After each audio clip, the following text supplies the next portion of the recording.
What a beautiful morning to be Dr. Bell.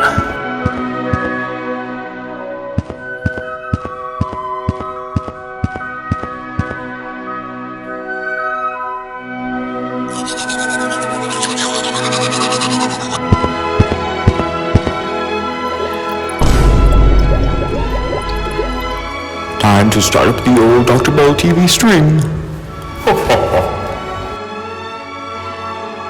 Wait a minute, what could this be? Oh my primeval Adam! I finally have a chance to leave my dumb job at Primeview. I can only take so many more days of teaching Brett. Time to cook up!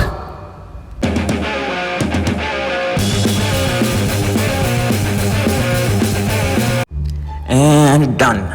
My magnum opus submitted to Harvard. All I need to do now is... I have read over your application, Dr. Bell. You seem very accomplished and handsome. I would like to invite you over for an in-person interview for the position. I await your response. Sincerely, John Harvard, Harvard University President.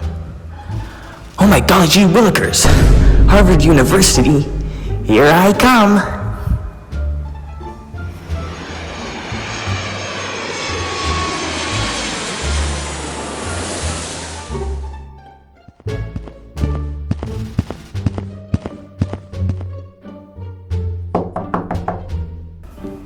Come in.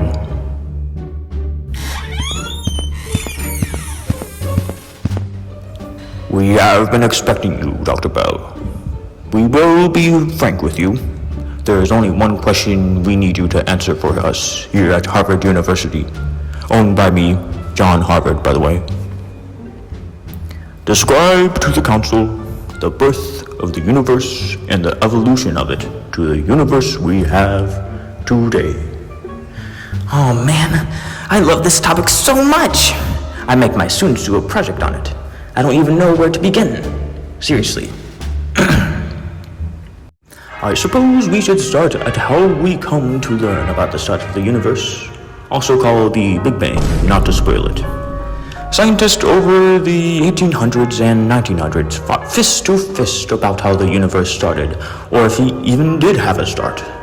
Great minds like Albert Einstein even thought the universe didn't have a start nor an end. The reason they fought is because they didn't have any solidance for favor of any theory. That was until the 1920s, where Mr. Edwin Hubble came out and found the first piece of solid evidence that the universe was expanding, and thus had a start. He found this out by discovering that galaxies were moving away from us in all directions, thanks to the help of redshifting. Using this, he created his own law and constant, Hubble's law and constant, respectively. With this, he found that galaxies farther away moved away faster, meaning that galaxies themselves were not moving, but the space between them was expanding. It wasn't until 1965, when we discovered the cosmic microwave background, that the Big Bang idea was cemented into astronomy and cosmology. What is the cosmic microwave background? Well, the cosmic microwave background is the faint afterglow of the Big Bang, leftover radiation from when the universe first became transparent, about 380,000 years after its birth. Good stuff so far, Dr. Bell, but explain more of the Big Bang itself and the aftermath of it. Glad you asked. Good thing I have just the thing for this. Is that a time machine? Of course it is. Get in, gang.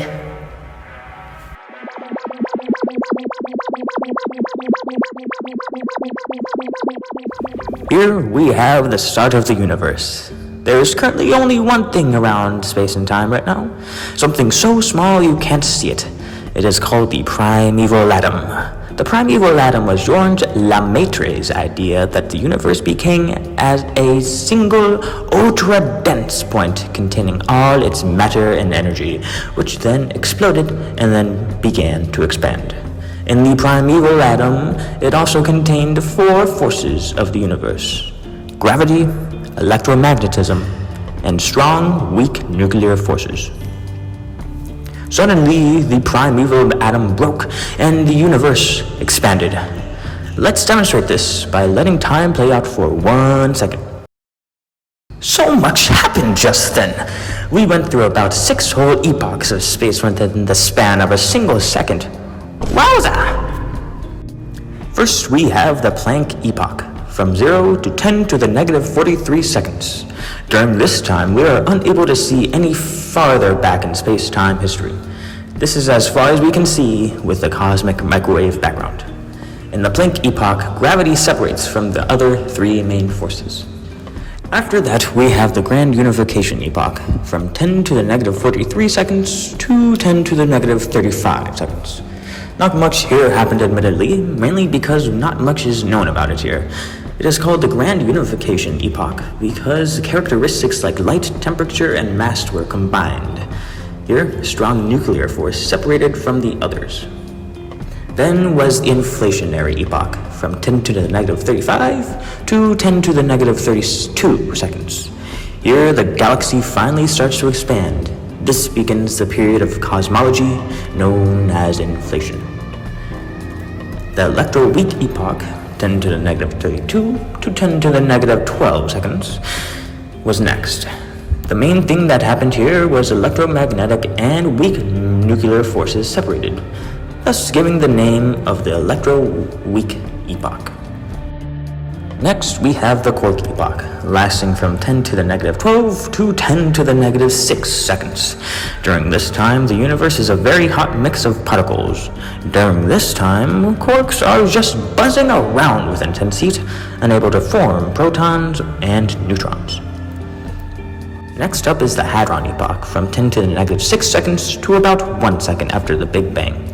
Here, temperatures drop just enough for quarks to finally start pairing up into protons and neutrons. Here, antimatter and dark energy form and start being a factor in the universe. Then comes the lepton epoch, from 1 second to about 10 seconds. At this point, electrons and positrons are main players. Eventually, most positrons are wiped out, leaving behind electrons to join protons and neutrons.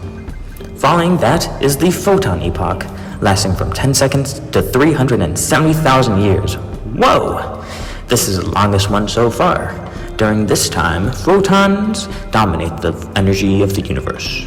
However, they are constantly bouncing off free electrons and protons, so the universe is still opaque. We can't see through it yet.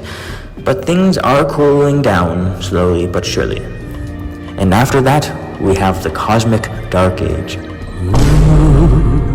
A period where barely any light was being produced by the photons floating around the space-time universe.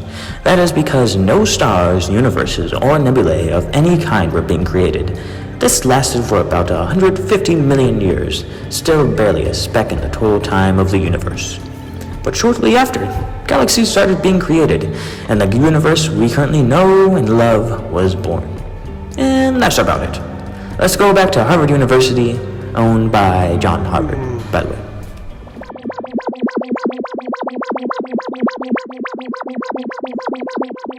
That was certainly a presentation, Dr. Bell. I think I speak on behalf of the full board when I say we would love to have you here. What do you say, Brett? Yes, sir, teach. Let this guy cook. Can't wait to be in your class again, DB. Oh my god, Brett Duggan at Harvard. This is a nightmare.